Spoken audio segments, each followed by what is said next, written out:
speedrunning in general since 2013. Started with the Master Sword category in this game around the same time, and then learned the full NMG run at the end of January in 2015, and very quickly rose to the top of the ranks in this game, and is currently sitting at a 1:24.48 PB, good enough for a top 8 time on the current leaderboard. So amazing runner to watch. Definitely keep your eyes on him. MaltZi on the right here has a very, very respectable time at 1:33.04. He is the second in the second bucket of his particular group, and has been speedrunning this game for 5 years apparently. Started with Master Sword as well, and then switched over to NMG.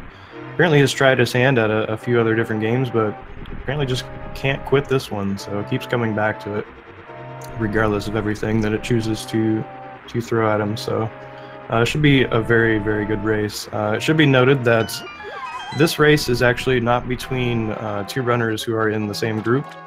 It is actually a makeup race. Both of these runners within their groups had some forfeits. So in order to give everyone a fair shot at getting their best possible time for the brackets, in order to be seated as highly as they possibly can, we gave these guys the option to schedule races whenever they wanted to make up that time, so that they could potentially improve that seed. So that's what both of these guys are doing here. So the win-loss doesn't necessarily matter so much, but the final time definitely does for both of these guys. So, but it should be a very entertaining race to watch regardless.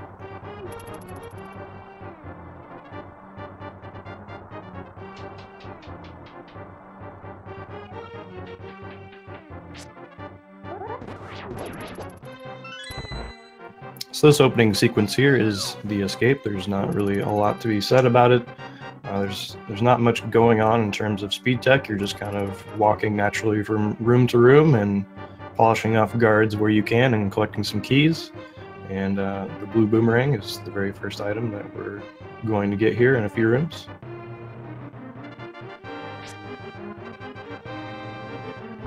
A lot of the difference you're going to see starting out are very, very minor, especially in Escape, where everything, obviously we don't have the boots or anything, so we can't actually dash anywhere just yet. You have to walk from room to room, so your movement has to be very clean in order to actually gain or lose any time over, gain any time over your opponent. But the main point of contention here in Escape is this ball and chain guard. Joe's going to do a strat that is very unique to him. He's going to throw a pot and poke spin this guard, and then finish him off with 2 more slashes, whereas MaltZi is opting, I believe, for the 8 slash strat. That's something that you're going to see very interestingly out of Joe for almost this entire run. Joe has a very, very good time in this game. As I said, he's in the top 10. He has a 1:24, which is just an incredible time to have in this speed run.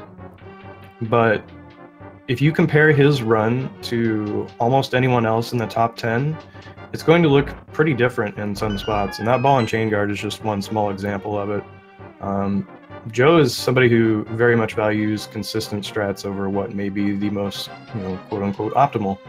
Because at the end of the day, whatever is most consistent for you and what works, the best is going to be the strat that you should probably go with, and it's going to be the most effective one for you in terms of cranking out PBs. So that's his style, and that's his approach to the game, to this game. So definitely something to watch out for, and I'll try to make a note of it where I can throughout this run.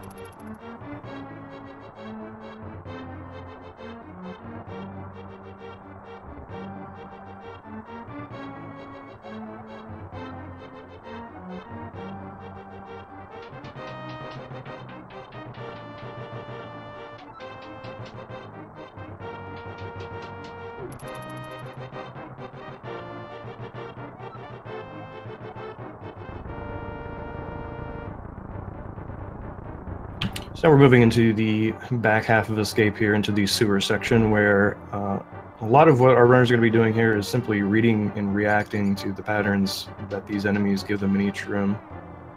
These rats are entirely RNG based as to where they actually will spawn in and how they move, so you have to be really good at reacting to these things, and then using the tools that the game has given you, which in this case so far has been the boomerang and the sword. So MaltZi is sitting at 1 heart. He should be pretty okay through here, as most of the things throughout this section only do about 1/4 heart of damage, so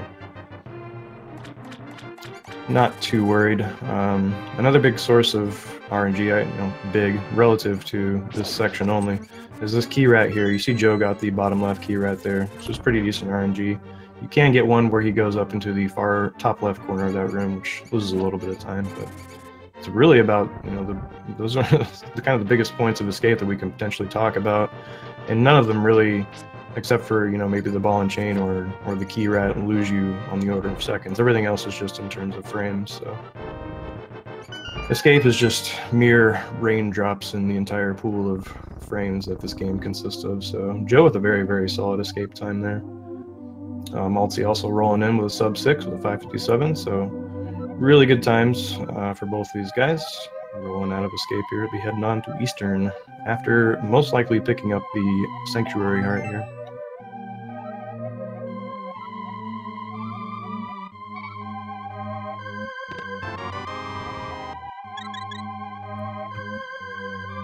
Sanctuary Heart is the most common safety that you'll see runners grab. Almost no one skips it unless you are in like the very, very top echelon of runners, and even then you'll see some differences between top runners.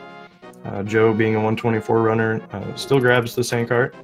There are several others that do the same thing. It's only a difference of about 3 seconds, so and obviously you have that one extra heart container for the entirety of the rest of the game, so definitely highly recommended safety to pick up for everyone starting out. And until you get to the low 124, 123 level, probably not something you should really consider dropping. That said, I mean, it's your speed run. You can do whatever you want with it, and that's kind of one of the beautiful things about this game, is that you can really customize what you do on every single screen to some degree. You don't have to use the same strat that everyone else uses or do what you're quote-unquote supposed to do, but there is a particular path, a few milestones and highlights along the way that people kind of tend to follow. You'll see kind of runners more generally fall into those sort of categories, but again, at the end of the day, it's completely up to you what you do in your speed run. Have fun with it. If you want to skip the Sank Heart, go for it. You may die, hundreds of times to Dark World bosses, but if you're still having fun, go for it.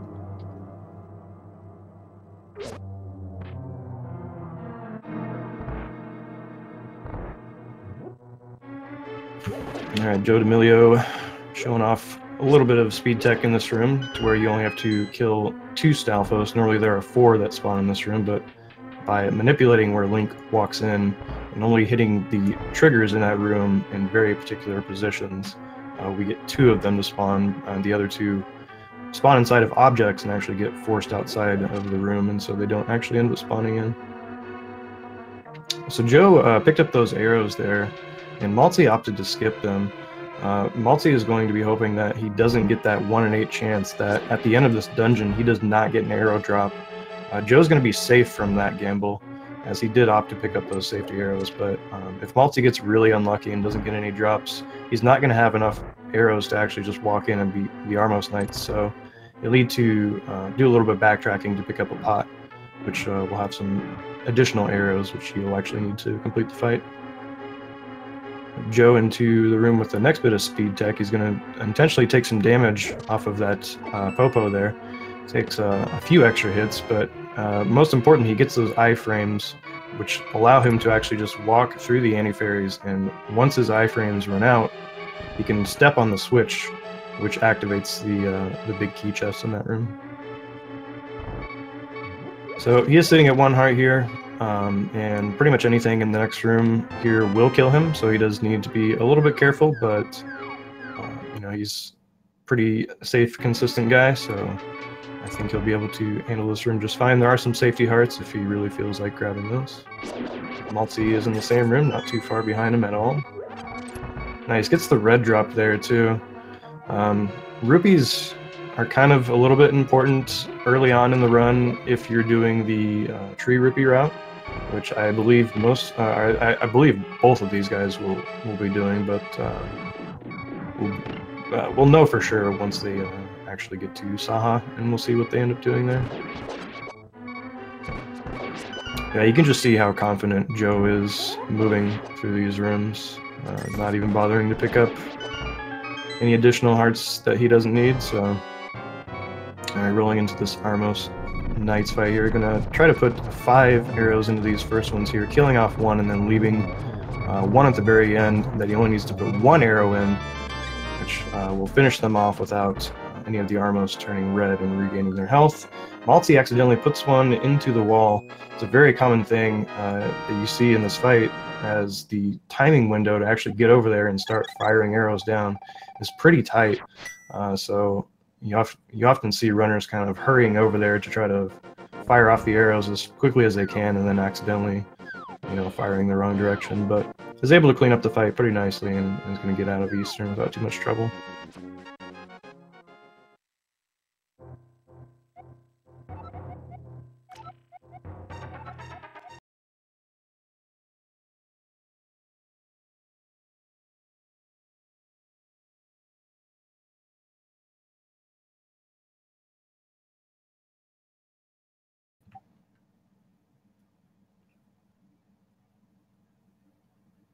Alright, so it looks like we may have lost Joe's feed. Oh, it just came back, and he is running very fast now as he has the boots, and he also executed a glitch called Spin Dash, where you charge your sword, and then once you release that spin, you hit A on the frame afterwards, which puts you into a glitch state to where if you transition between 2 different surfaces, the game gets confused and doesn't know what your actual moving speed should be, so it says, well, you were dashing last I knew, so I'm just going to go ahead and let you move at 4 pixels per frame.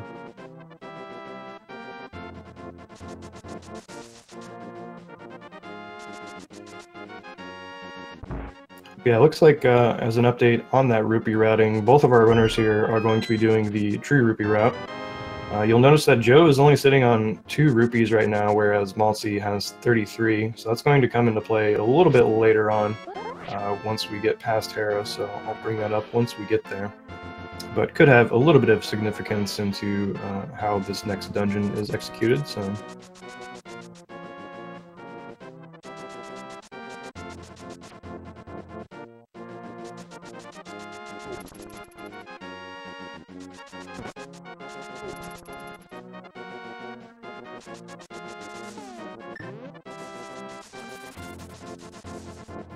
See MaltZi there executing another spin dash and leaving the library. That one can save a little bit over half a second. There's also one going to the library. That's a little bit more difficult to execute in terms of optimal movement. You'll see a lot of top runners go for that, and even non-top runners going for it.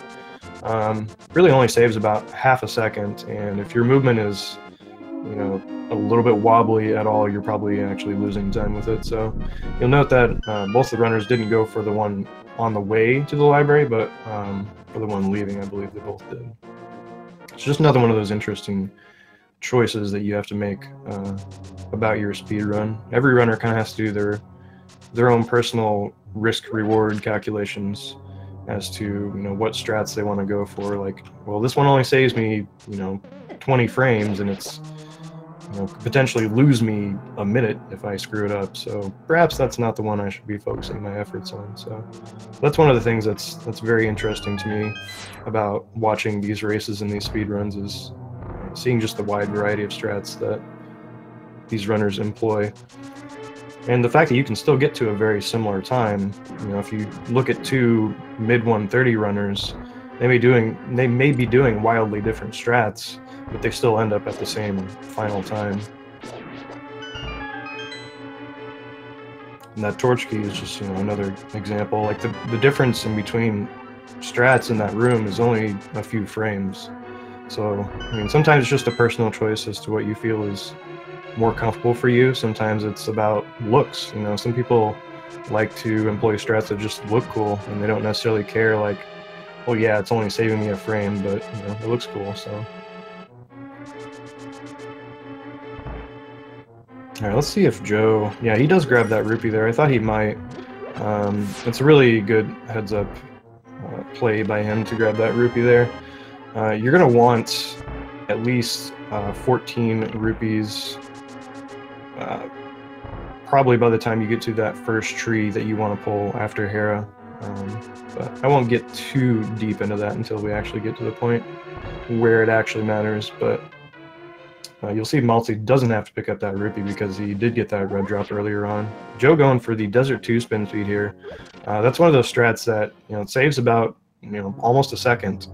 And you may think, well, that's really risky. Like, obviously you can just jump off the ledge there, because when you are in that glitch state, you don't actually, like, when you run up against the ledge, Link doesn't struggle against it for 20 frames or whatever. He just immediately hops off. So that's one of those things where it can be very risky, but what Joe did there was he paused as he came off the stairs because he needs the lantern as the next item anyway. So that's just kind of one of those ways that you can mitigate risk and say, okay, the fact that I have this here now, like, yes, this is really risky, but I have this safety backup here, you know, that if it goes wrong, then that's kind of on me. So just another one of those interesting decisions. But Joe's gonna be rolling into the Landmo fight now.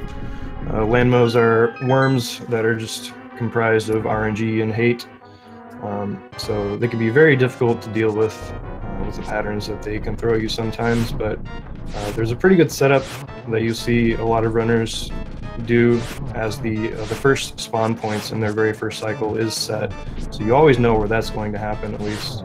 So you're trying to maximize your damage throughout the first cycle. Nicely cleaned up on those 2 worms there. Got one more to finish off here for Joe. I think that was 4 cycle, I want to say, which is a really decent fight. Definitely happy to see that. The best fight you can have in terms of you know, human capabilities is a 2 cycle. Let's see how MaltZi does with his fight. Nice damage on the second cycle. Ooh, really nice damage on this second cycle here. He's going to be able to clean it up with a 3 cycle here. Very nice fight. So he's going to gain, I think, something like 6 seconds by having 1 less cycle in his fight. But yeah, as you can see, where those Landmos spawn after the first cycle is completely random, and the direction they jump and the length they jump is random as well. So dealing with that fight and it not taking a million years takes thousands and thousands of hours of practice to do it on a consistent basis anyway. So Joe's going to be executing the fake flippers glitch here, where he puts himself 1 frame worth of movement away from the screen transition there, and once he does actually transition the screen, the game doesn't actually check to see if he has flippers or not, and just assumes that he does since he's already swimming, and just allows him to continue swimming after that. So nicely executed there. There is a bit of risk inherent with this strat, as MaltZi is going for it right now. If you do get hit on this next screen here after you transition, the game will put you in a soft lock state. So MaltZi has to be very careful here. Okay, nice. Gets into the warp. If you do get hit during that state, the game has no idea where to put you. So it tries to put you back at some coordinate that just doesn't exist. And the game will just infinitely scroll if you move out of it. You can save and quit out of it to save it. But obviously that would invalidate your run for the leaderboards, but not in the case of this tournament race. Since we do allow for that backup, but neither of our runners had to employ that, so no use talking about it.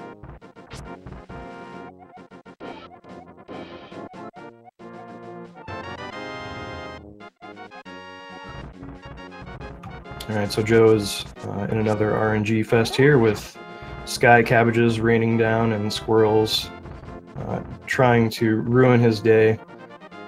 But it looks like he gets through there relatively unscathed, also making nice use of the spin dash and the 4 pixel per frame movement there. I'm going to be going for a short jaunt, Get to hear the bunny music for just a little bit before now we go on to Hera. See how MaltZi's Death Mountain goes. Ooh, gets a little bit trolled by that squirrel there, but reacts very nicely. It can be kind of tough when you're moving at that speed to react well to enemies, so it's another screen that takes a lot of practice to get good at reading and reacting. And anytime you can go into Hera with, you know, more than 2 hearts, you're feeling pretty good.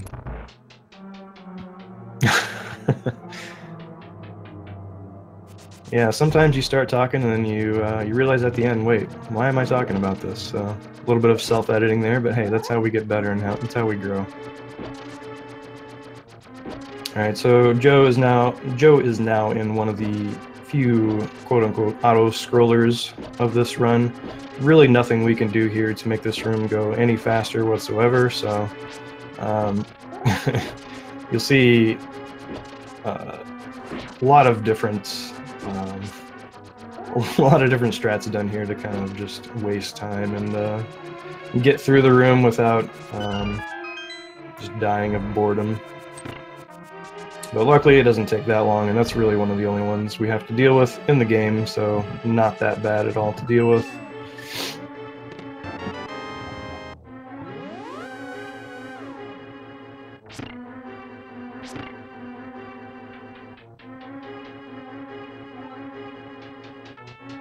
Alright, Joe has an interesting strat here for this Beatles room that I really like. That's a strat that you don't normally see.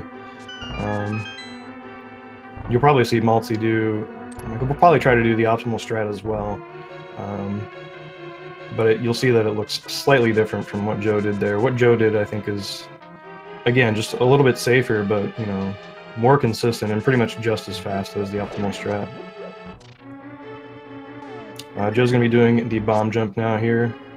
He's going to be putting himself a very specific distance away from that gap there in order for the bomb to boost him over. Executes it nicely. Normally we'd have to go upstairs here and fall down to get to that big chest, but by doing that bomb jump there, which you'll see MaltZi executing now, we get to that Moon Pearl earlier than we need to be able to. Or earlier than the game thinks we should be able to. Alright, so the Moldorm fight, another big source of RNG. His movement can be pretty erratic.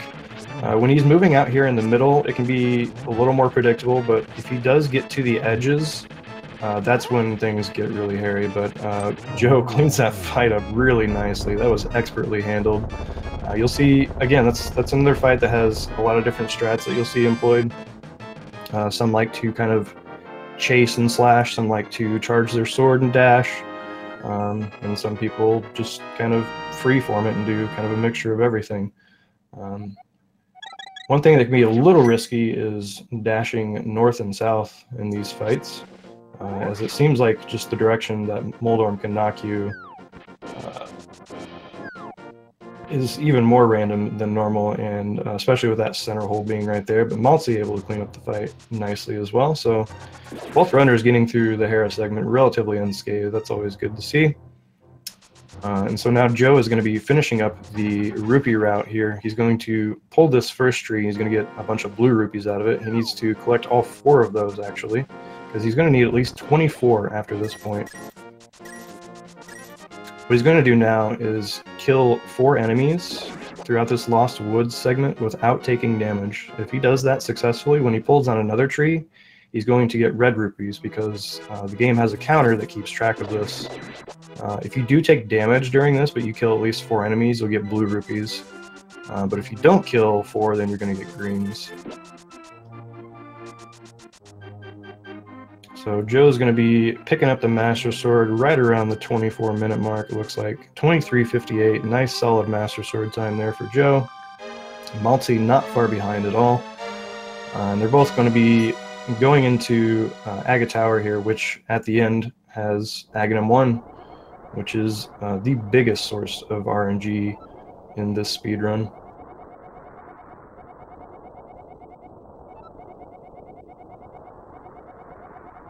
Oh no, MaltZi does end up taking damage from that crow during his tree rupee segment here. Oh man, he gets a bush guard too, and then he bonks back into him. So it looks like that may have just been doomed from the start. I got some really, really bad RNG there to deal with, but the fact that he got hit now... Oh no, Joe gets hit as well! He gets a bush guard too!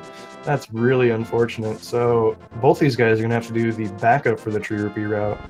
So Joe's going to get the blues out of this tree. He pulls the tree still to reset the counter, so now he needs to just repeat the process, kill 4 enemies, don't take any damage, and pull another tree. So he's got the 1 kill from the bird right now as he was exiting Lost Woods.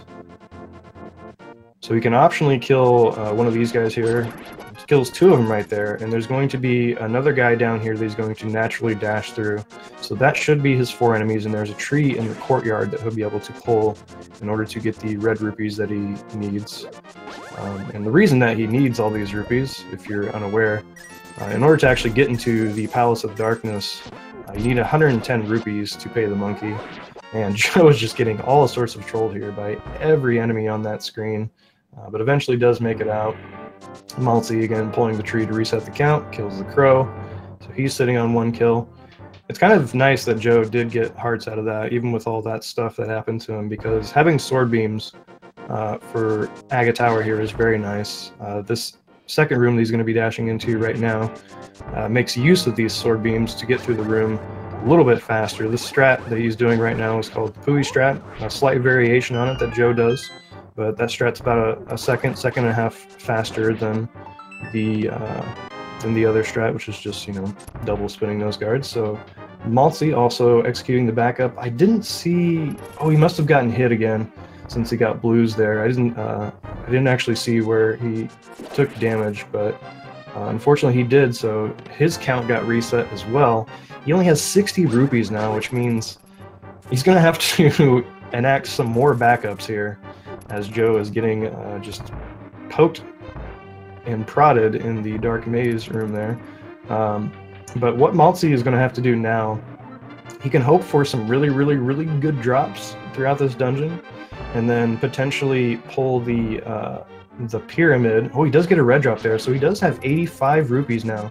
So what he can do is, after he gets past Aghanim here, if he goes down to the pyramid and pulls the far statue there, he'll get blue rupees out of it, since he will have killed at least 4 enemies through here. So that would put him at 105. So if he does collect at least 5 more rupees throughout this dungeon, which he's going to get 6 naturally in Circle of Pots, he'll be fine on his count. So hopefully he's aware of that and will do that. Otherwise, he's going to have to potentially farm some enemies, maybe go pay a visit to Saha. There's also a tree you can bonk for some rupees, so lots of options. We'll see what he does.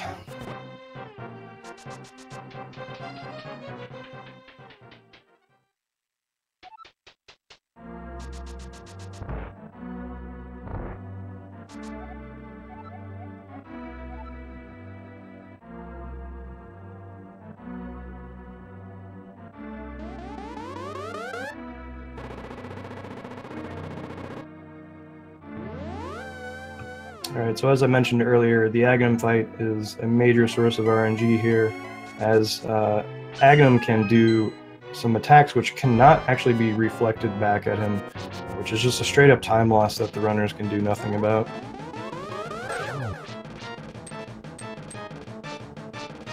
So hopefully everyone gets average RNG. I feel like wishing for both to get 0 is just way too unlikely to happen, so I feel like wishing the average for both of them is the best way to go. MaltZi, a little low on health here, killing some enemies. Looks like he's going to try to farm some hearts. He's a little scared, I guess, of finishing out the rest of this dungeon. Bypasses the heart that does drop, though.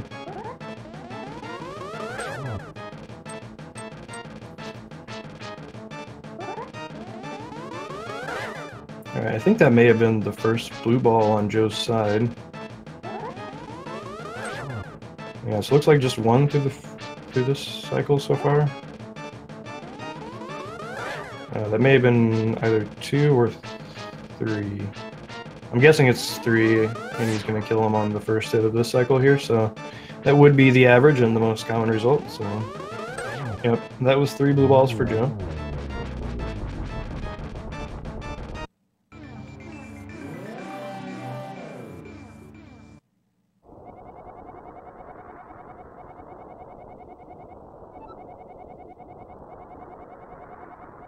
Alright, MaltZi is trying to ward off bad RNG by slashing repeatedly at Aga. Alright, so MaltZi does have 101 for his rupee count right now, which is good, as long as he either pulls the pyramid. Yeah, pulling the pyramid would probably be the best option at this point for him. I wouldn't try to risk farming any ropas or anything like that, so... Looks like his RNG has been pretty good so far. I haven't seen too many blue balls on his side. That was the first one I've seen, but there may have been more. I'm so bad at keeping track of these.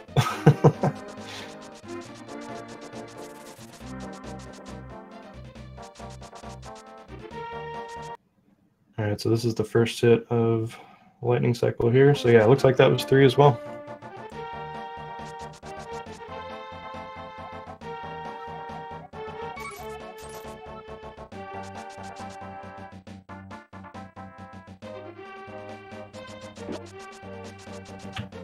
Alright, so Joe is paying off the greedy monkey, getting that monkey off his back. He's going to be rolling into the Palace of Darkness.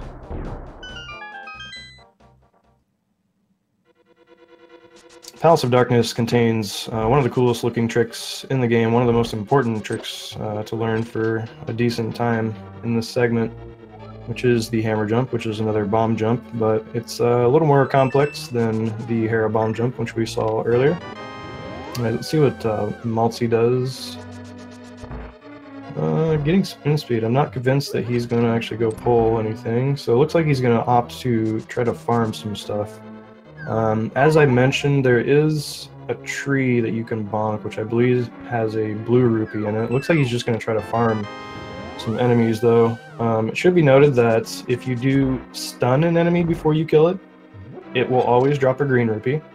Running past the tree there that would have had the 5 drop in it.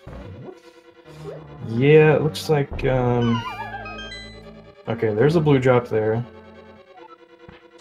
So depending on where he is in the prize pack, I think there's either a blue or a green coming up. Yep.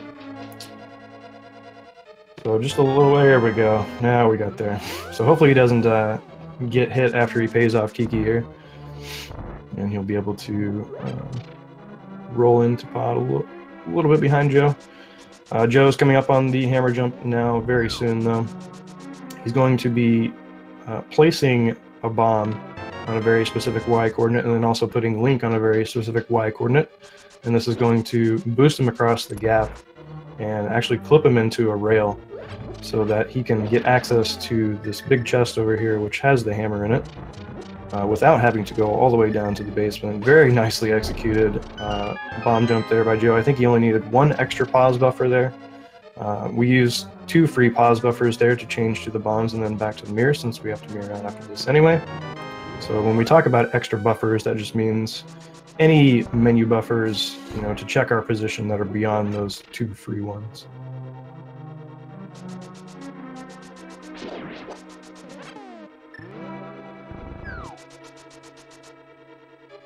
So yeah, that was a nice little PSA about tree rupees that MaltZi put on there.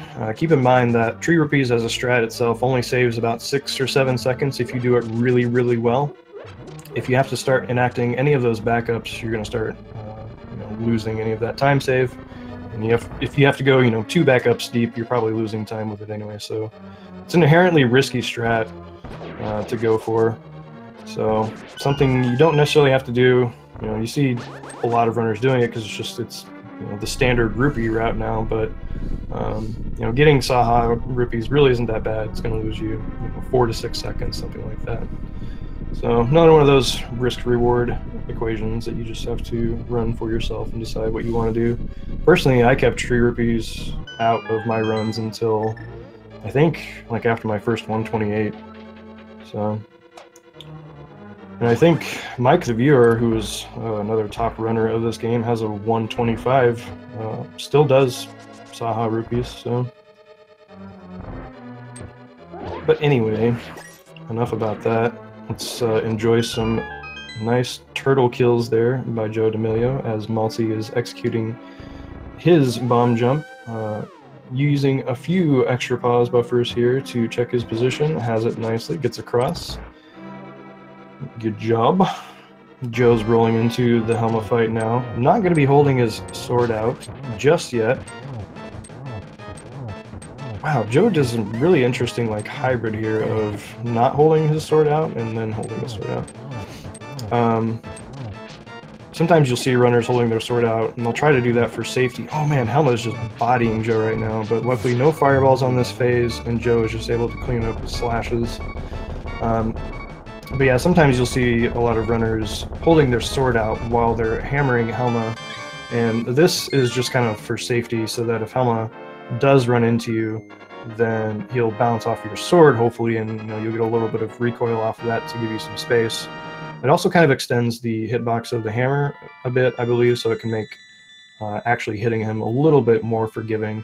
So not holding your sword out can be a little bit riskier, but your maneuverability is so much better when you're not holding your sword out. You move very slowly while you're holding your sword out, so it can be very tough to dodge around during that fight.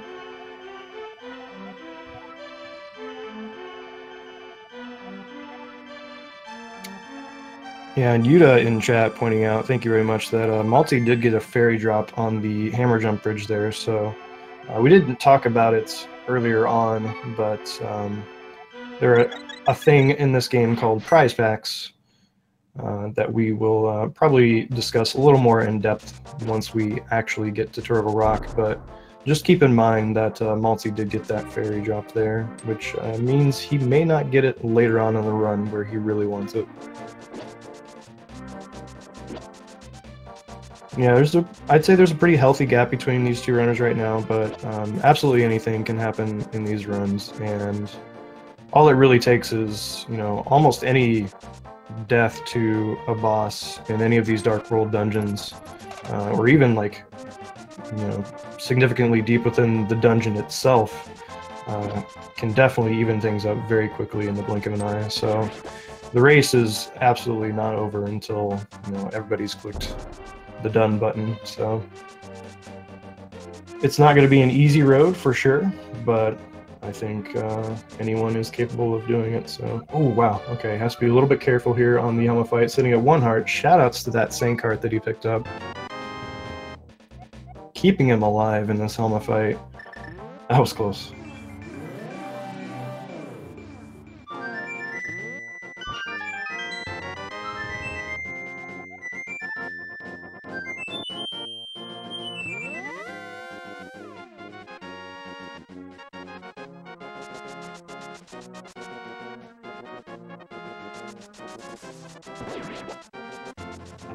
Yeah, the list of potential things that can go wrong in this run is endless, and there's almost something new that gets added to it every single day. So the game finds new ways of beating speedrunners, it seems, while the speedrunners are trying to evolve as well. All right, so Joe's going for what appears to be another spin dash here. You see he's got his sword partially slashing here.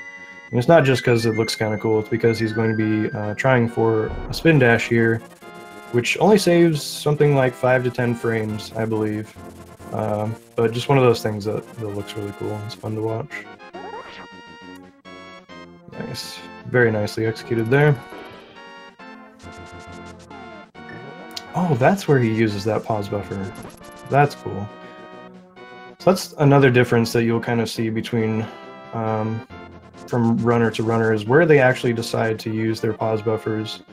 Generally, we have a number of screens between where we need one item or another, so there's a little bit of leeway as to where you typically want to, or where you can potentially use those pauses to another item to, say check enemy RNG or Link's position or any number of things. But pause buffers are one of those things that I think kind of gets overlooked by newer runners a lot. But it's one of those things that's really cool because you can customize it for your own needs. Like, you may see someone using a pause buffer in a particular spot, but you say, well, I could actually really use that on the screen before because I keep dashing into this wall, so I'm going to move this pause buffer to here. So yeah, that's another one of those little things that I really like watching for in these races and seeing the difference between runners, because it can give you good ideas as to, you know, where you want to use your own buffers. And Joe is definitely a runner that I've watched a ton of, and a lot of my strats that I use and just kind of his general approach to the game have really heavily influenced me a lot. So major shout outs to him for being one of the top runners and always putting on a really good show. And he's always very helpful. You know, anytime you want to ask about a strat or discuss a strat, you know, he'll definitely take the time to show you how it's done. So big fan of JoeDamillio right here. But let's not forget about our boy MaltZi, who is just behind him. He did pick up the mushroom in Lost Woods, so he's going to be heading off and floating to the Witch's Hut right now. He's going to exchange his mushroom for some powder, which is another safety in this game. Loses about 40 seconds, but is incredibly useful throughout almost the entire run after you get it. Anytime you see an anti-fairy or a bunny beam, you can always powder that to get a fairy out of it. So it's very useful, especially here in the Dark World.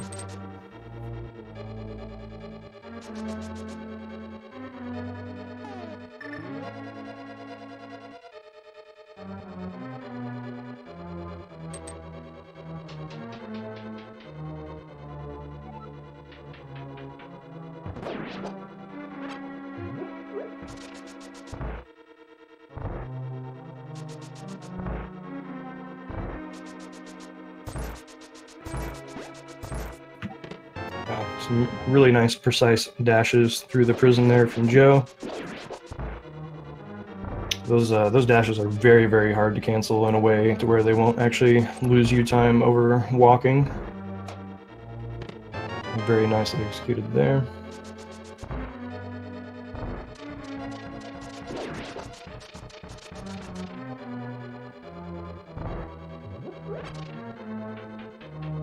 This looked like a pretty solid Thieves Town so far for Joe. Not exactly a worrisome dungeon, and the boss is entirely scripted, so I don't think he'll be too scared of this fight either, but Joe's going to be finishing up the boss of this dungeon just as MaltZi is waltzing in. But Joe is standing in very particular spots here, holding his sword out and letting Blind just run into it, kind of letting Blind do most of the work and just, you know, practically ending his own life. So, very nice fight there from Joe, nice and clean.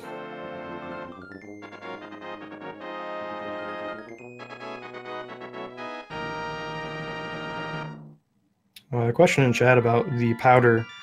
In order to retrieve it, yeah, after you drop off the mushroom, all you have to do is either transition the screen one time, or you can actually, I'm pretty sure warping between worlds will also get it done, and the powder will be there waiting for you, so that's another way to do it.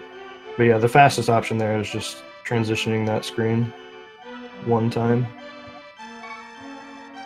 And so I didn't see it on Joe's screen, but MaltZi is in the, excuse me, the Hellway right now, which obviously has a truckload of RNG that the game just throws at you.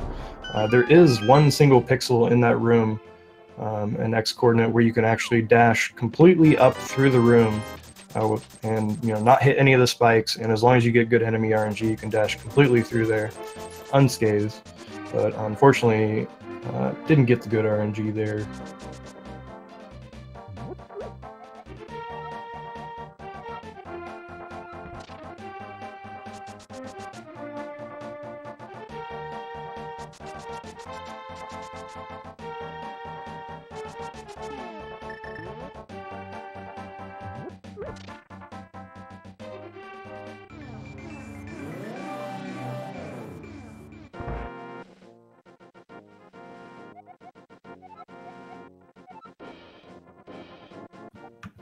All right, Joe's gonna upgrade his sword now before one of the most important tricks in the game that I'm not actually sure if Joe goes for or not, but it is the fence dash.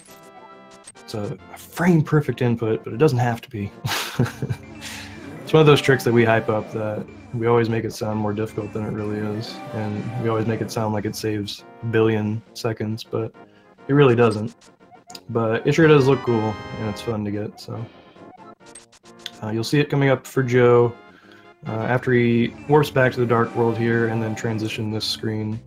He's going to be attempting to move one frame to the left before he dashes straight up, which is going to let him scoot nicely along the fence here. Oh, and he gets it. Oh, it looks so good.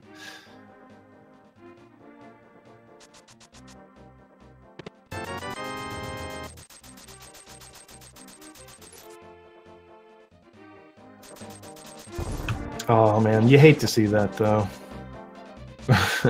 One of the risky things is like if you don't bonk on the bushes themselves, you can sometimes get that skull bush after you get the fence dash. So MaltZi in the blind fight now. We'll see how his script goes. Looks like he is handling it pretty much the same way. Like I said, it's pretty much all about being in the right place at the right time and just making sure your sword is held out. You want to go for pokes here, and you definitely don't want to release a spin. So hold down B longer than you think you need to. Yeah, nicely cleaned up there. Pretty well-performed script there, I would say. Meanwhile, Joe making his way out of the worst room in the game, in my opinion. But of course, very cleanly executed.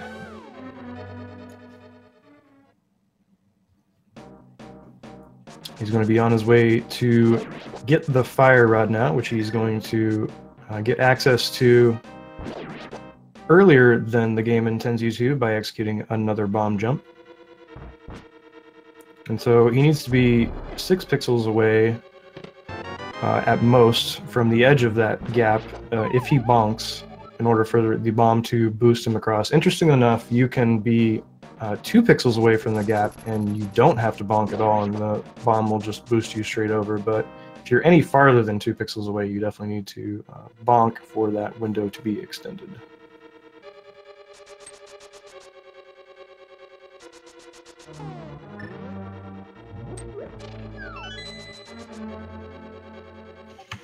All right, so once Joe opens up the second part of Skull Woods here, he's going to be coming up on the Mummy Hellway, which is one of the most difficult screens, in my opinion, to execute optimally and do it very well and consistently. But Joe has an excellent strat for this room, which I highly recommend anyone struggling with go for, because it's very easy and also very fast. Like, that is not much slower than the optimal strat at all, and is so much easier to execute than you know, almost anything I see people going for.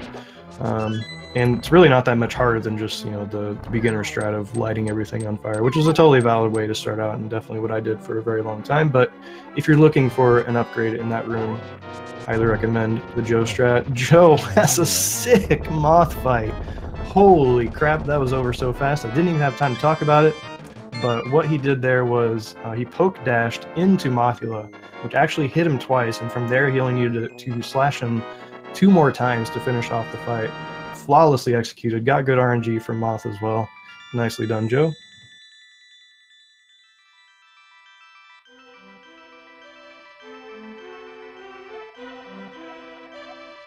Meanwhile, MaltZi, well, let's see what you got for the fence dash, buddy. Goes for the stair dash too. That's one you don't often see. Well, looks like you went for it. Oh, he got it! Yes! 2 for 2 on fence dashes. Let's go. This race is officially official. Their times will actually count now.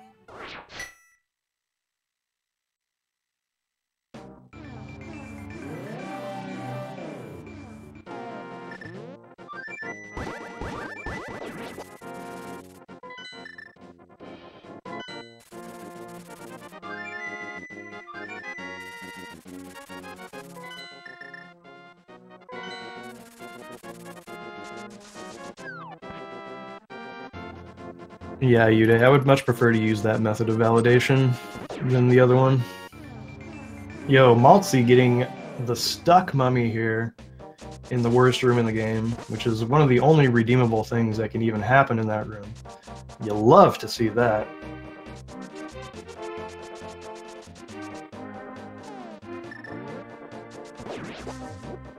That was another really cool pause buffer there from Joe to the mirror to see what those spear guys were doing.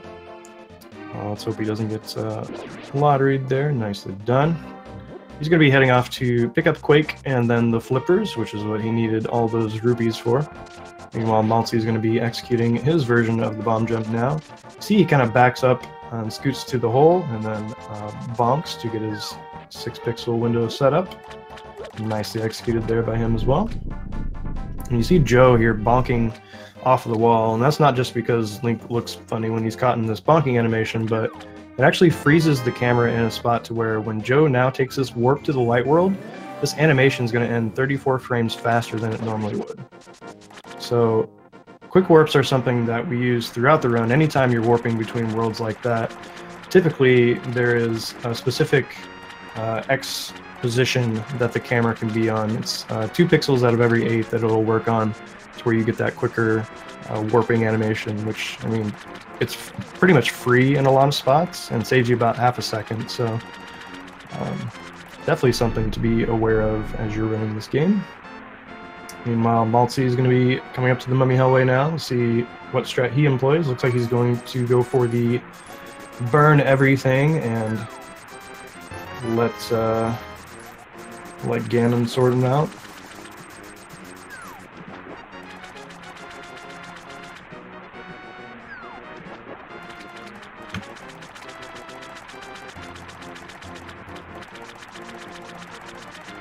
Yeah, there's been nothing wrong with MaltZi's execution, really. I mean, Joe's just a top runner, you know. And I should remind everyone, if you weren't here for the beginning of the race, I described this earlier, but as MaltZi is on the Moth fight here, using some Fire Rod shots to try to coax him off of the spikes here. If you slash Moth back into the spikes, he doesn't actually take any damage because of the way the game is coded, but finally finishes it up there.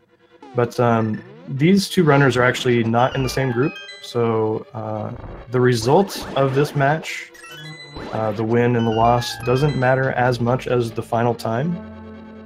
So right now, JoeDamillio's best time during the group stage is 1:28.25, and MaltZi's is a 1:37.49. So they're both looking to beat those times to actually improve their seeding for the bracket stage.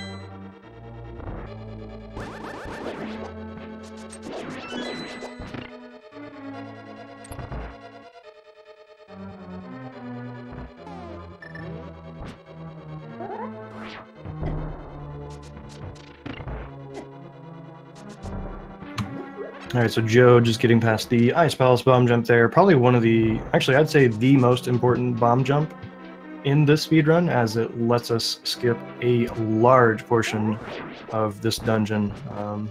If you've played this game casually, you know just what a pain it can be to actually go through Ice Palace the intended way, so as speedrunners we are not fans of that. So we do another bomb jump there to get us past those pegs while they're still up, so that once we fall down in this room here, we can actually get to the blocks to push them in. Alright, so this cold stair fight is potentially one of the swing points of this run. Cold Stair as a boss is very dangerous. Oh, nice hammer dash there down to the block and the pause buffer. That was sick. Sorry, that's just fun stuff you don't see too often. But need our entire magic bar here to take off the shell and then a spin. And Joe's gonna be going for a single poke strat and double spin in the corner. Needs one more slash to finish them off. very cleanly executed cold stare fight there. You know, I was trying to hype up how dangerous that fight is, but Joe just made it look like it's the easiest fight in the world. But yeah, those cold stare puffs each do 4 hearts of damage, so you can be dead in pretty much an instant if you get comboed.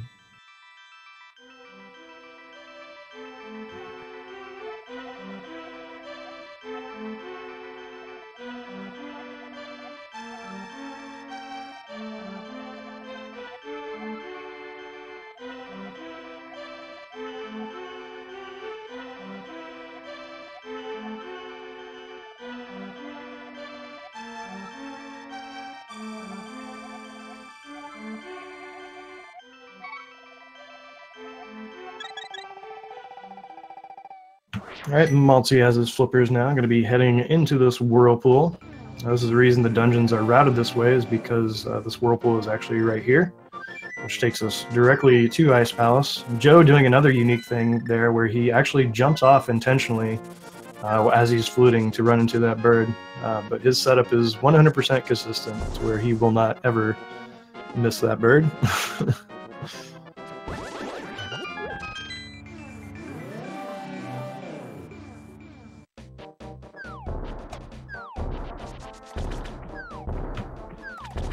So as MaltZi is finishing up and going through one of the most dangerous dungeons in the Dark World, Joe is now going to be entering probably one of the easier ones in the Dark World, as it's intended to actually be the second dungeon that you do.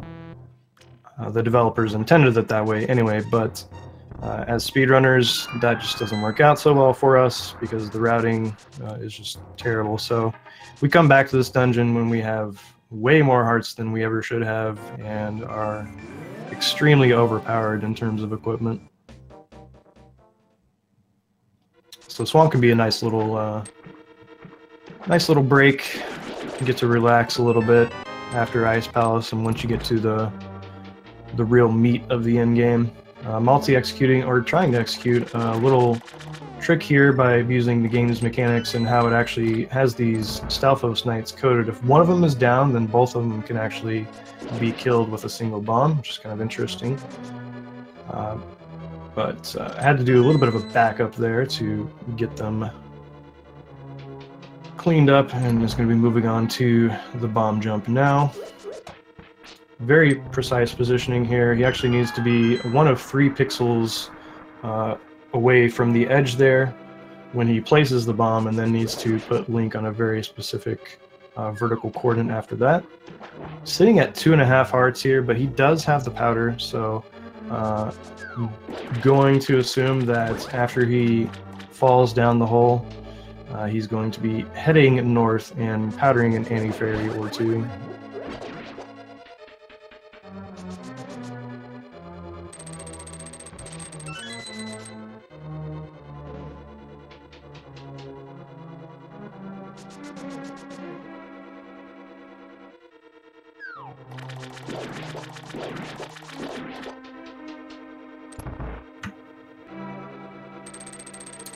So yeah, breaking out the powder, maybe converting the anti-fairy into its natural state, refilling his health before he falls into the cold stare fight. Has just enough magic now.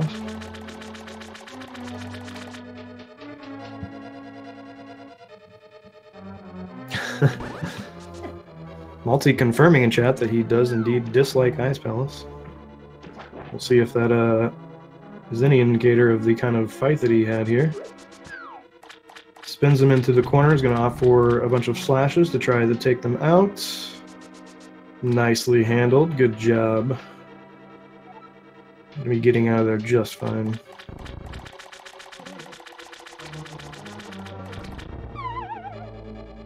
Yeah, it's got to be a good feeling to just get out of Ice Palace, though. Can often be the best part of it, is leaving it.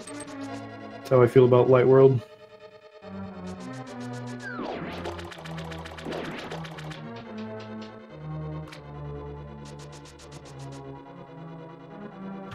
So something you may have noticed on Joe's side here, you'll see a lot of runners doing a bunch of hammer dashes through Swamp here, but that isn't necessarily the best approach all the time. A lot of times it has to do with enemy RNG and how much they're going to get in your way, and the fact that you have to be really precise and quick with your hammer dashes for them to save time anyway. So Joe, in his style, is opting for the more consistent dashing method, not really going for any of those hammer dashes. And you can still get really, really good segment times with 0 hammer dashes throughout the entire segment.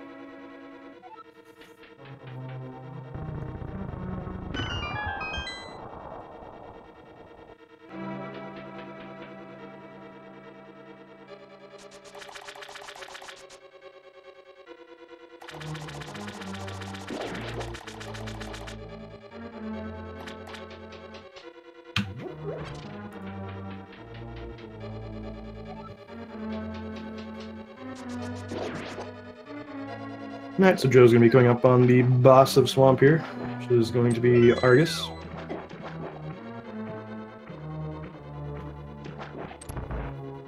This has looked like a really solid Swamp segment so far. Just nice and clean everywhere.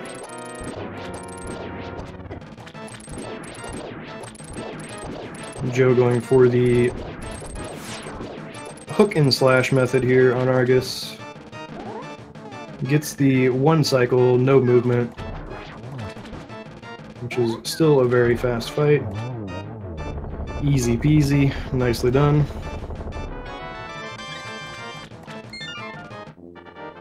And after he gets past the longest cutscene in the Dark World here, we'll be heading on to Swamp. Or I'm sorry, he just finished up Swamp. Imagine he'll probably go to Mire after this, actually. Just a guess.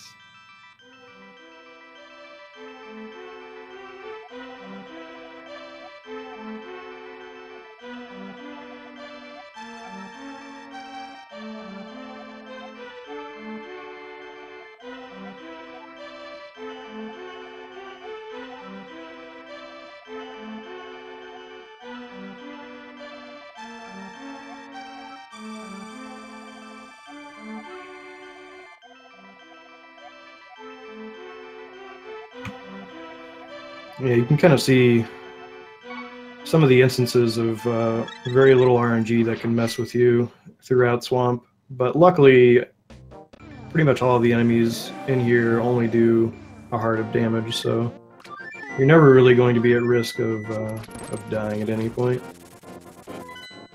until you get to the boss.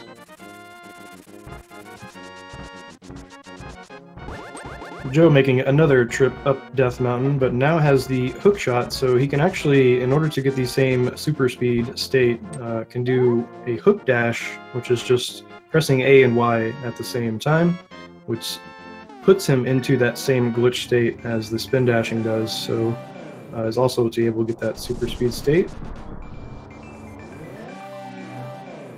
You also probably noticed that he was holding his sword out while he did that, which lets you move just a little bit faster.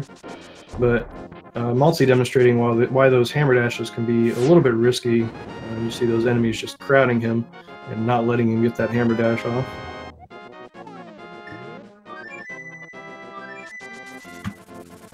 Joe's going to pick up the ice rod now, and that's going to complete his collection trip for this segment, and then he's going to be heading on to Mire.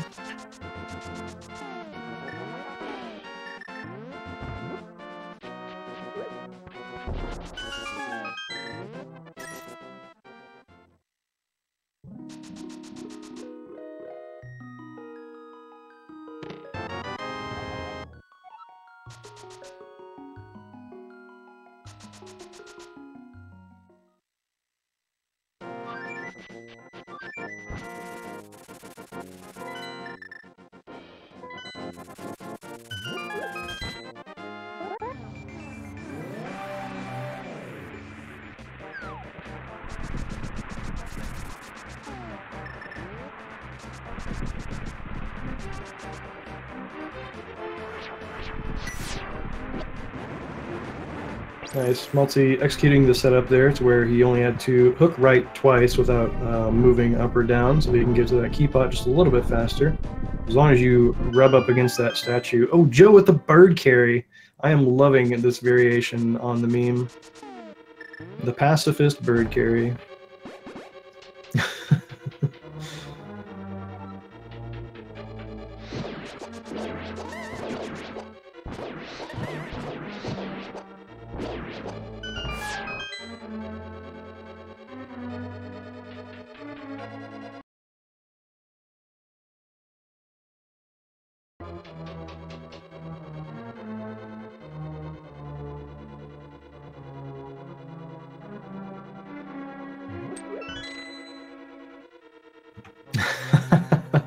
So Joe's confirming in chat that he was a little worried about entering Mire without sword beams, so he just wanted a little company, you know, someone to reassure him that everything was going to be okay.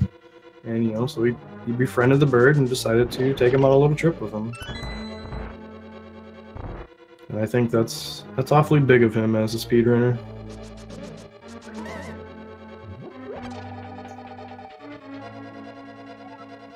Alright, so let's check out Joe's Mire torches time here as MaltZi is finishing up the Argus fight.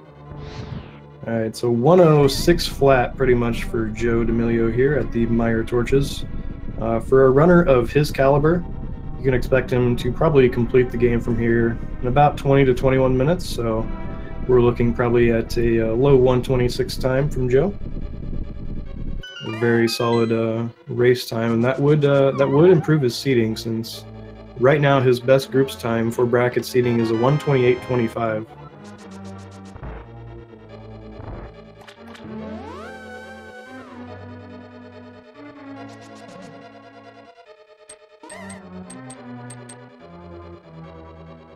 And to answer the question in chat, after Joe completes Mire here, he just needs to finish Turtle Rock and then Ganon's Tower, and then Ganon, of course. So he will not be getting Gold Sword and Silver Arrows.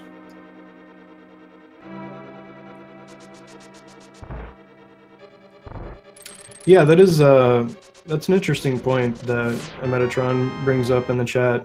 Kind of this entire race, I've been talking about, you know, Joe's approach to this game and how he most of the time will take the more safe and consistent approach to strats, especially if they only save a minimal amount of time. But, you know, we've seen a few exceptions to that, and one of the exceptions that we did see is that he did opt to do his item collection before the Mire segment, which can be a little bit dangerous because you are going up Death Mountain, as MaltZi is doing right now. So you will see some runners opt to collect those items during the Swamp segment, and since Swamp is a much less stressful and dangerous dungeon, even if you do take some damage on Death Mountain, it's not going to be as nearly as harmful or dangerous going into Swamp as it will be into Mire. So it's just one of those interesting things. You know, it's definitely something, you know, I would want to ask him about. Potentially when he gets in here for an interview later, if he so desires, because you do see a few of those differences here and there, but I'm sure he's probably just, you know, practiced that screen so many times that he's confident in his ability to execute it, you know, and maybe there are just some others where he chooses to do a slightly safer thing where maybe he's just not as good at that strat or something, you know, but I definitely don't want to speak for him and assume, but let's take a look at his Vitreous fight here. Going to optimally be taking a total of 4 hearts of damage, doing 3 spins to finish off these eyeballs, and not getting any lightning out of Vitreous whatsoever. That is a really solid Vidi fight right there.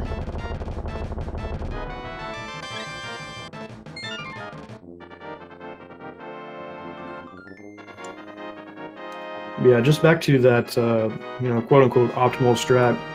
And the reason it's optimal is because you do have the hook, and you can do the sword climbs with the hook dash, but really it's only saving you about a second or so if you do it well. So the time difference is very negligible, but it's such a huge difference in the route itself. So yeah, definitely an interesting decision. I think it's interesting that we don't see more players in like the mid 130 range doing that. And I myself fall into that as well. Like, I think I probably should have for a long time, and maybe arguably still could consider switching it. But as you get, I guess, more comfortable and confident in the game, maybe Meyer doesn't scare you as much, especially if you're more confident in the Vitreous fights.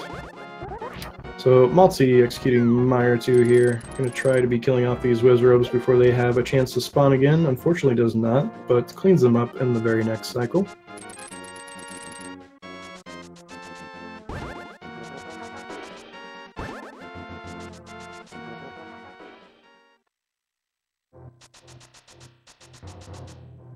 Yeah, it does slightly change your menus, but that's going to be the difference of a few frames again. And you know, as long as you can work that muscle memory out, then it shouldn't be a bad switch. Oh no, Joe instantly recognizing that he was going to get Squirrel Block there. Very smartly dashes to the west to scroll the screen to try to despawn, or actually reset, respawn them actually would be more accurate, so that they would not be blocking him any further. But yeah, squirrels are one of the worst enemies in this game. Can be one of the biggest time losses anytime you're going up Death Mountain. If you get blocked by one of those after you freeze them, I think you're losing anywhere from like 7 to 10 seconds, something like that. But Meyer Torches looked like a 1:11:11 for MaltZi.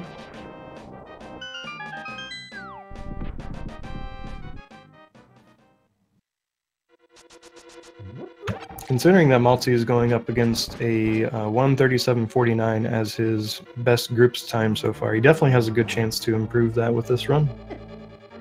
So both these guys are absolutely on track to do what they set out to do with this race, which is get a better time in groups than they have had so far.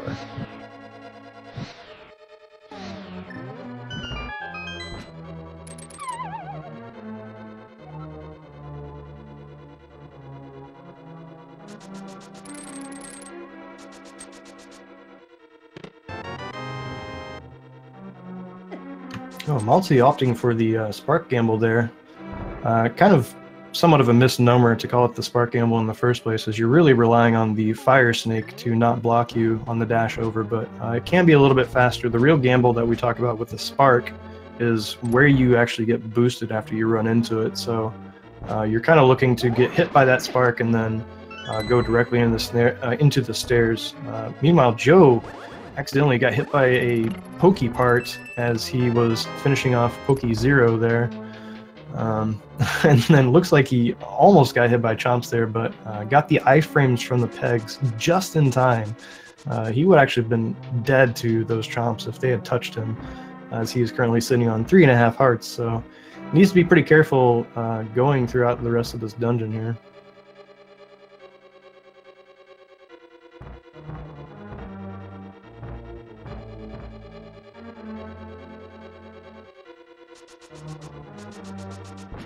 Everything in this room does 4 hearts of damage on Joe's side right now. Gets the fairy drop. Okay, so what we were talking about previously with the prize pack manipulation just came into play there for Joe. Earlier on in Aga Tower, he killed some guards by using a dash. And the way that enemies work in this game, if you kill them with a dash, they don't actually drop whatever their prize is. And enemies in this game are actually grouped together in what we call prize packs, such that if you kill an enemy in that pack, you have a 50-50 chance of getting whatever their current drop is. And once you get that drop, it advances to the next drop in that pack.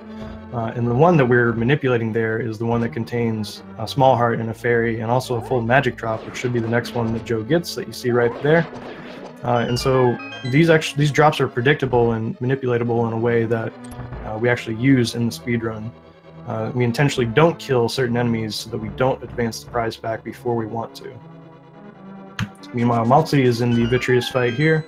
Has a bunch of hearts because he has powder and was able to refill before the fight, so does get a lightning out of Vitreous, which is a little bit slower fight, but not dying is obviously a very fast fight as well. and is able to clean that up after only one lightning, and maybe an extra menu. But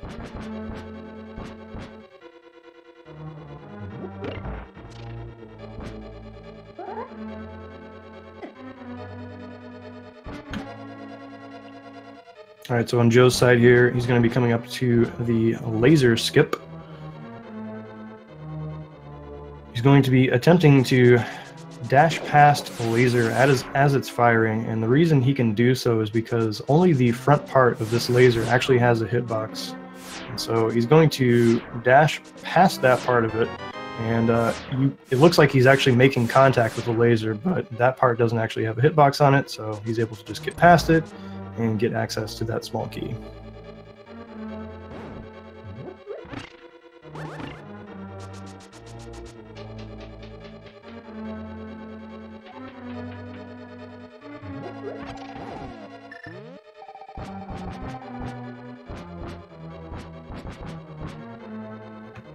Alright, so Joe is approaching the end of the Turtle Rock dungeon here, as MaltZi is just starting his endeavor. Joe going for the backdoor Trinex strat here. A couple more slashes to finish this head off. Now he's going to be charging his sword and standing in a very particular spot. He's going to wait until the shell disappears, and he's going to release his spin so that he actually hits Trinex twice. And he's going to pause buffer to the hook and just needs one more slash to finish off the boss. Very nice executed.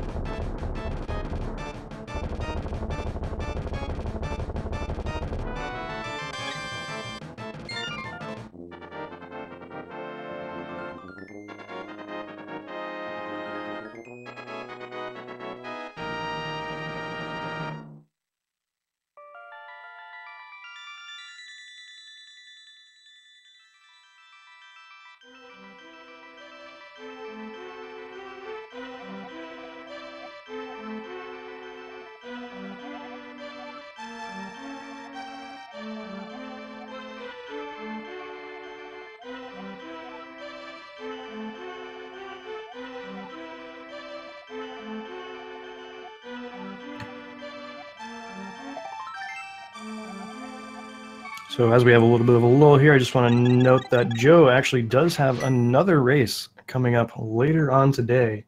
He's going to be finishing up his very last groups race, taking on Natasha at 6 p.m. Eastern, and that's going to be on Speed Gaming 4. It's going to be a double race, actually. He's going to have Skarsnik and Kid Buu also racing on that channel as well, so definitely be watching that one if you want some more NMG action today.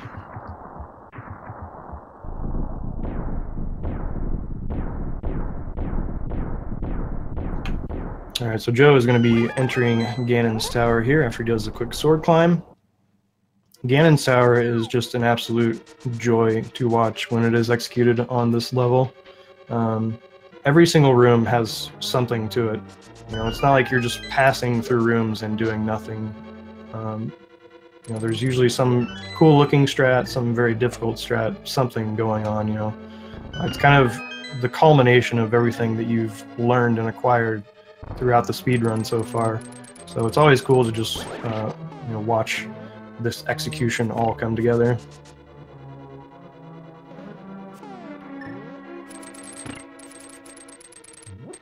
Ooh, MaltZi unfortunately got pegged by those chomps just right before he was going to get the iframes from the pegs there, so he is sitting on 3.5 hearts, but he does have powder, so anti-fairies are just littered everywhere throughout this dungeon, so he should be okay.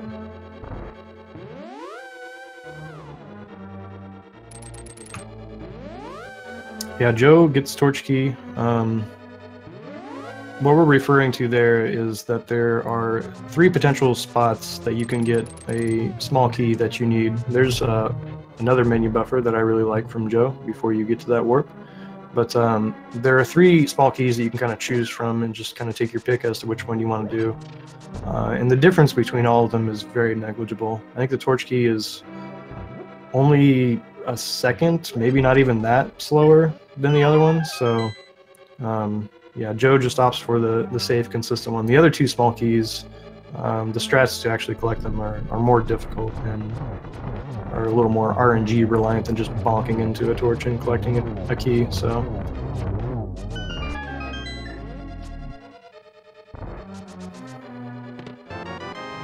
Nice Ice Armos fight. Oh, going for the chest turn. Third try. Fourth try chest turn. Totally worth it. Getting those 10 arrows.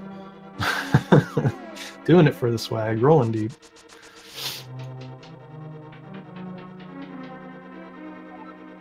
But Joe's going to be coming up on some of the most difficult rooms to optimize in the entire game. The Mimics rooms. Joe has a very particular strat for this first Mimics room here. That, again, I would sell and advertise if I could. Like, if I just could make that my business, I would just sell Joe strats all day. But really cleanly executed Mimics rooms there from Joe. Oh, interesting. I was not expecting that out of Joe. Wow, and he still got it without taking damage from the spikes, too. So, Joe just continues to evolve, too. I remember watching him a while back, and he was doing the left side dash in that room. And I'm pretty sure before that he's done the right side dash, so that's something you can really appreciate from Joe, is that if there's a strat in the room, he's probably tried it and tried it out for himself to see if he likes it, which means he can just execute probably any strat he wants to, and he just kind of picks what's best for him.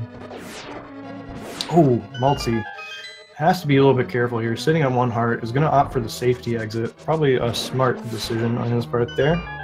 Meanwhile, Joe is finishing up the gauntlet here. Oh, very nicely done. Oh man, those ice physics though. Those are very cleanly handled. Now in the Landmo refight, meanwhile MaltZi gets to the laser skip, sitting on that one heart. He's going to be able to get hopefully an anti-fairy powdered once he gets over to this room here, but he did take the safety exit, should be fine even if he does take a hit.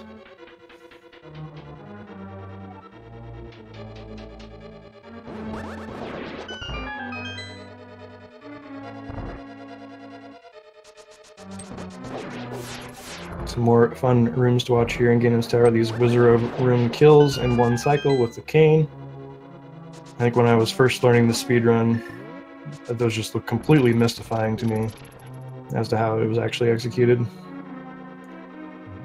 Alright, so MaltZi is opting for the little bit safer front door strat here, but pretty much just as fast. Can be a little riskier since you sometimes can't get over to this ice head fast enough without letting him shoot any ice first, but looks like that's not going to be too much of an issue there for MaltZi. Going to be able to clean this fight up nicely. Gets the double spin and the slash to finish it off. Very nice Trinex fight overall. Meanwhile, Joe depleting his last bomb. Lightening up the menu a little bit. And now going to be heading into the Moldorm refight. Just needs a slash and a spin from the Tempered Sword here to finish it off. Menus to the hookshot before he kills him, so that he can hook over to this chest as fast as possible. I'm going to be dashing through this door, doing the spike bonk in the Helma Hellway. That is another Joe special. But bonking off that spike puts him in a very particular line to where he can just dash up, and he has the iframe, so he doesn't have to worry about the mini Helma or anything. Very cool strat. Now into what has been commonly referred to throughout this tournament as the Geometry Wizard, which I don't know if he himself is actually any good at geometry, because all he does, he looks at one point and he just fires. That's all he does, right? Like, we're the ones that have to do geometry. But very nice fight there from Joe. I think that was a 4 cycle, I want to say.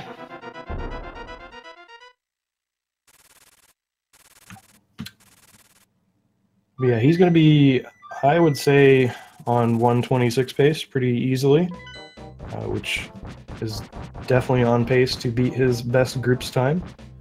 So let's go, Joe. Finish it out.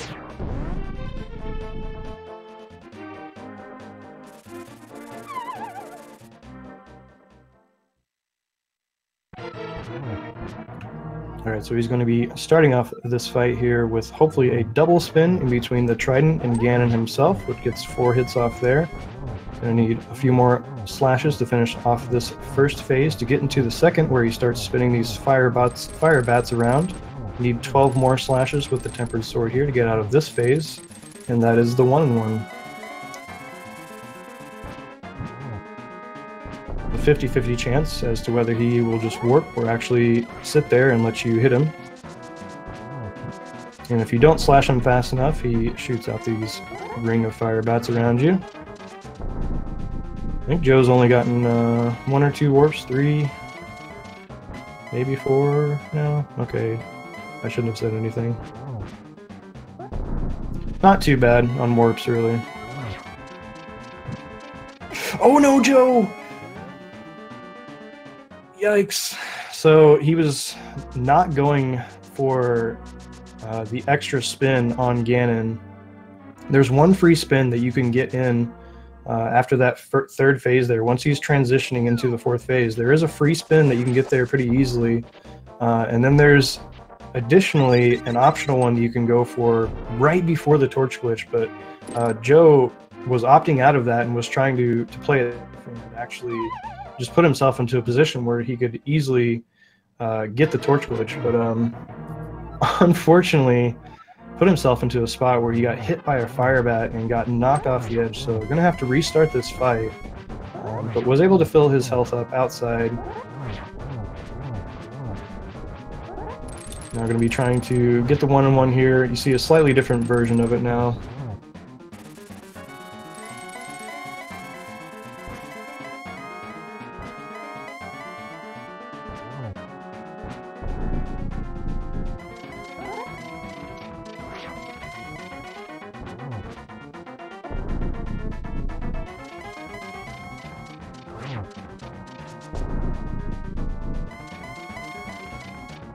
Alright, so MaltZi is grabbing the red mail. Cost about 20 seconds to grab that safety, but he's going to feel a lot more comfortable throughout the rest of Ganon's tower here, and especially on Ganon, but that's really going to help. Joe nailing the torch glitch this time, not falling off.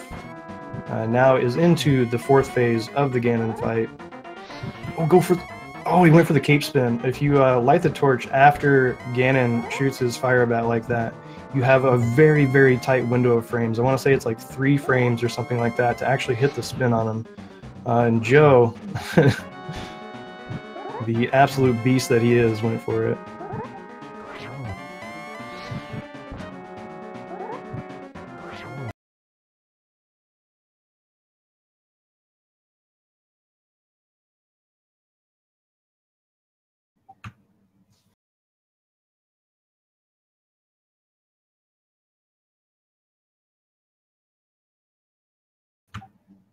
All right, looks unfortunately like we have lost Joe's stream. Hopefully it comes back soon, though. He has finished up his race, though, officially in the SRTV racing room. Still finishing up with a 1:27.54, beating his best group's time and officially improving his bracket seed. GG to Joe. Way to go, dude.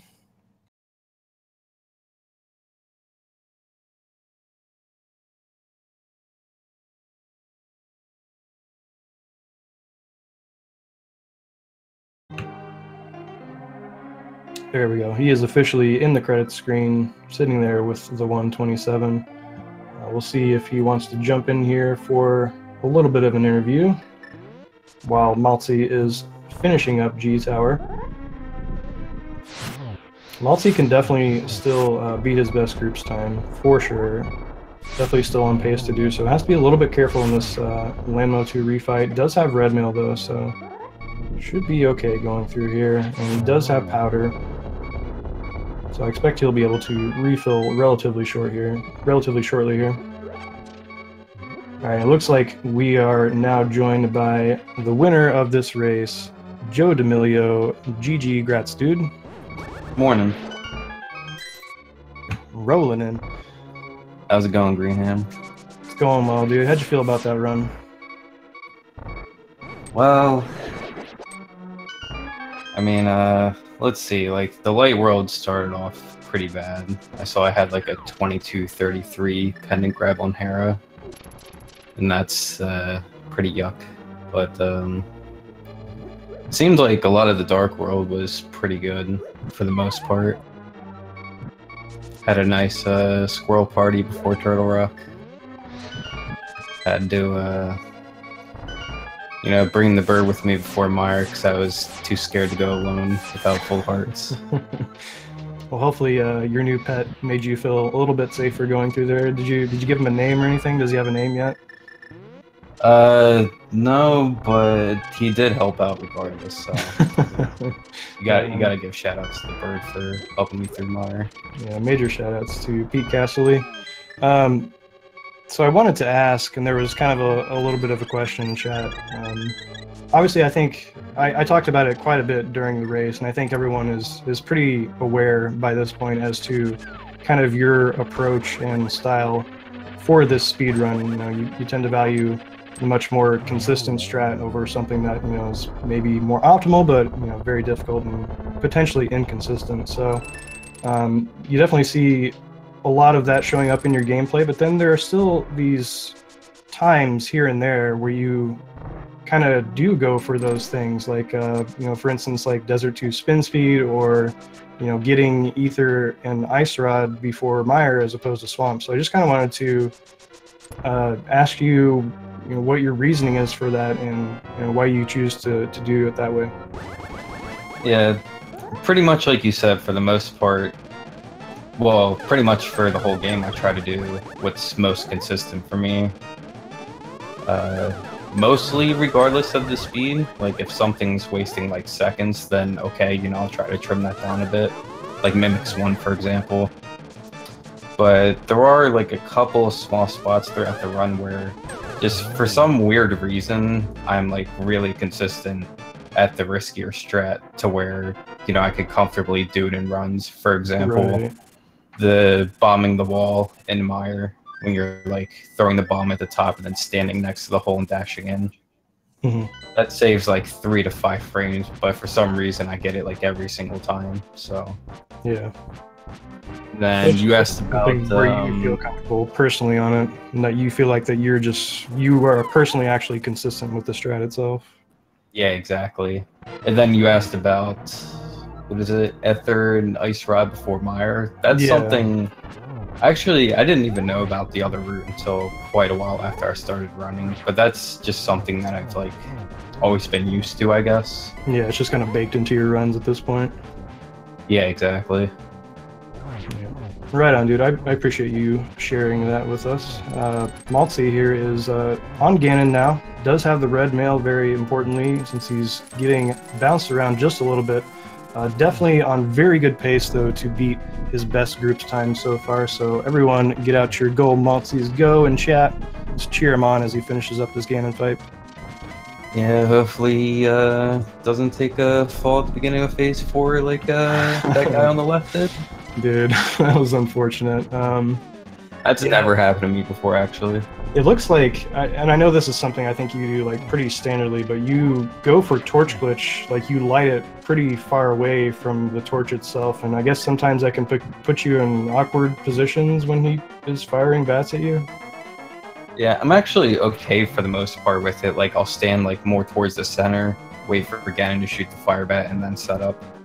Like, there's that extra spin you can do beforehand, but for some reason I can never get myself in a good position for the torch glitch. And it doesn't help that I do it like all the way from the other end, because when I try to do the torch glitch right next to the torch, my input gets eaten all the time. So that's why I go like really far. Understandable for sure. Alright, so meanwhile, MaltZi did miss the torch glitch, so is going to be lighting these torches hopefully in such a way that he can get at least 2 hits per phase. I would not recommend using the fire rod at all if you miss torch glitch here. We've seen that go wrong a few times before where people have run out of magic. Does switch back to the lamp here, so good heads up move there. The timing on lighting these torches can be so tricky to get 2 hits in, especially if you've just never experienced this scenario at all. You know, it's something you never hope to run into, you know, not getting the torch glitch and having to finish the fight from here, but it's something I would definitely recommend practicing so that you at least are somewhat comfortable with it if it ever does happen to you.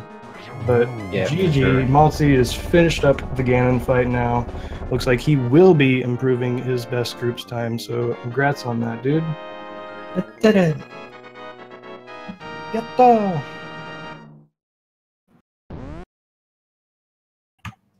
Alright, so finishing up, an official SRTV time of 1 hour, 34 minutes, 52 seconds. GG to MaltZi.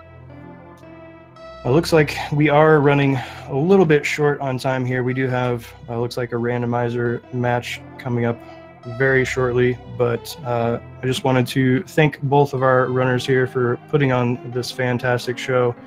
This was just a match to improve their bracket seedings time, and both those runners successfully did that. So as far as I'm concerned, you both won the race. Yeah, it looks like MaltZi wasn't even far from PB. Doesn't he have like a 133? Yeah, his PB is a 1:33.04, so yeah, he's really close to his PB time. So nice run. And thank you for commentating, of course, Greenham. And thanks to you and Scrivo for running this whole thing. Like, you guys are the sole reasons this tournament's like really been flowing like just about perfectly. So thanks to you guys for that. Yeah, man, happy to do it. Always stoked to watch you run and see what strats you put on display. So, and GG to MaltZi as well. Thanks for doing the race, dude. Really appreciate it. Unfortunately, I don't think we're gonna have time to pull him in for an interview. So, but yeah, thanks everyone for watching. There is definitely plenty of speed running and racing coming up on Speed Gaming all across the networks here. So definitely check out the schedule. There's more NMG racing coming up. I know Joe has another race later on today at 6 p.m. Eastern, so definitely check that out if you want some more NMG racing. But yeah, that is going to do it for me. Thanks for watching, y'all. We'll catch you next time. Rolling out.